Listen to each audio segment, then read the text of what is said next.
Lord,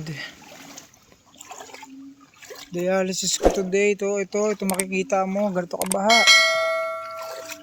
Hindi ito guys. So bukas may dialysis tayo, not today pala. So may dialysis tayo bukas, as ganito oh. Grabe oh. Babad ang paa.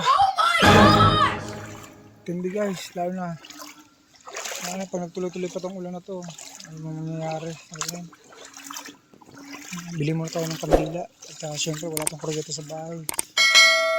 Ay. Sabing malalang baha, di ba? So ilang distrito na bang may mga ubo po dito? Oh, may hindi napapansin ko. Sabagay, di naman natin tignan. Ano ba? Oh. Ano, tiri ka ngayon. Bakit mo kasi dinaretso? Oh, tiri ka ngayon. Tiri ka dyan. Malalim yan. Ano kakayanin nasa guys? Naku. Hirap guys kapag dito. Tirik na tirik.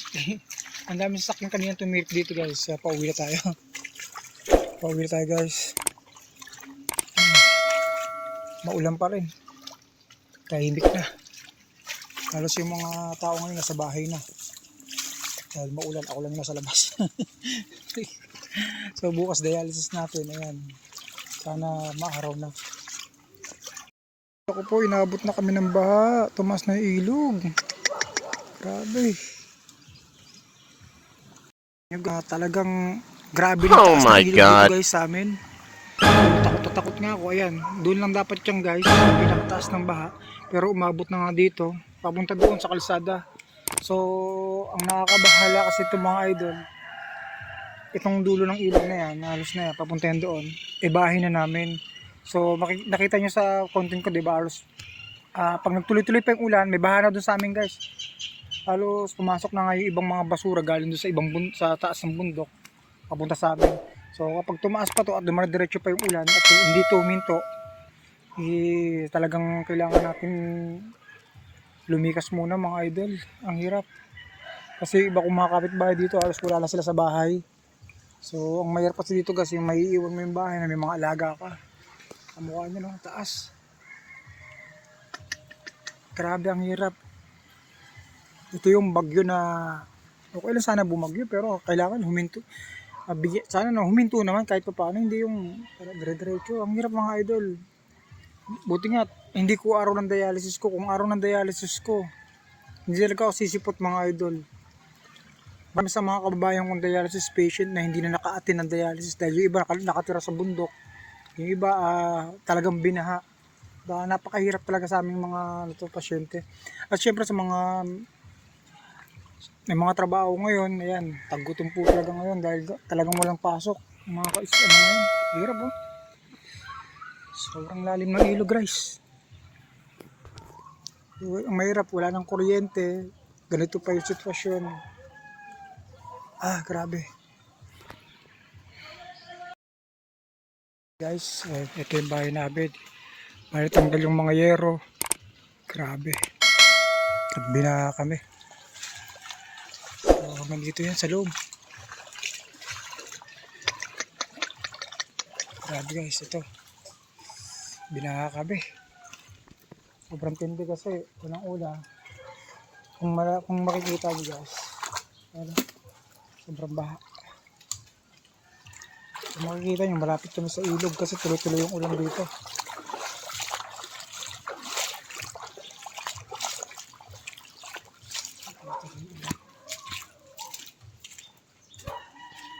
Grabe.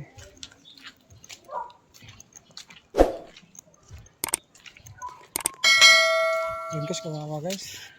Lalo na yung kapitbahay namin guys oh. So pinasok yung bahay nila ng baha. Grabe.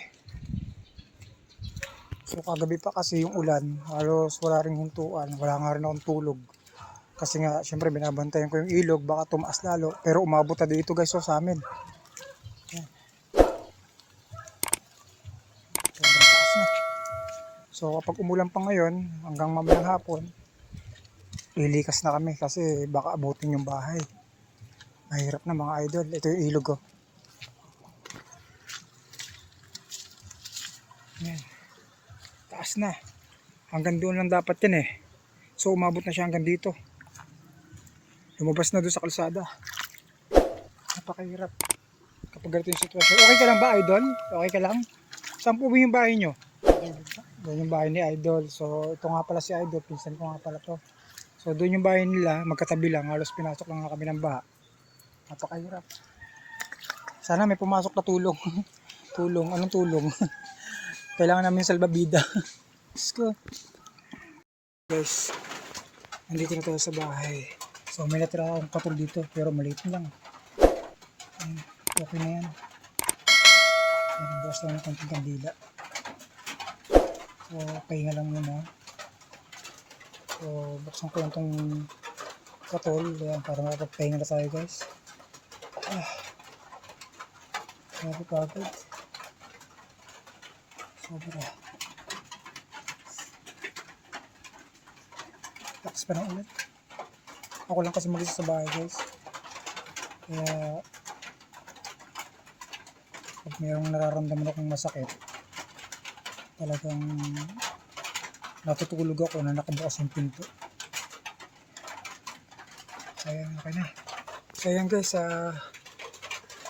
maraming salamat. At nandito na ngayon tayo sa bahay. Siyempre, ayan, hindi na ako makakapag-internet masyado kasi wala ditong wifi. Sa center kasi, kaya ako nakakapag-live doon. Nakakapag-live, nakakapag-shoutout kasi may wifi doon. So, ayan. Mayroon pang isa. So, marami kasi lamok dito sa amin guys, gawa ng tabi lang ng mga baging, mga saging. Ganyan. Ayan, maraming salamat muli. Siyempre sa mga sumusuporta sa atin ulit. Ayan, God bless po sa inyo mga idol. At naway, healthy kayo palagi. Ayan, maraming salamat siyempre sa lahat-lahat. Muna tayo ng gamot bago matulog. Ayan, ayan yung mga gamot ko. Ang dami. So kahit pa paano, meron tayong ininom na gamot. Yun ang pinakamalaga. So sa panahon ngayon, napakahirap talaga magkasakit. So inom muna pa ang gamot.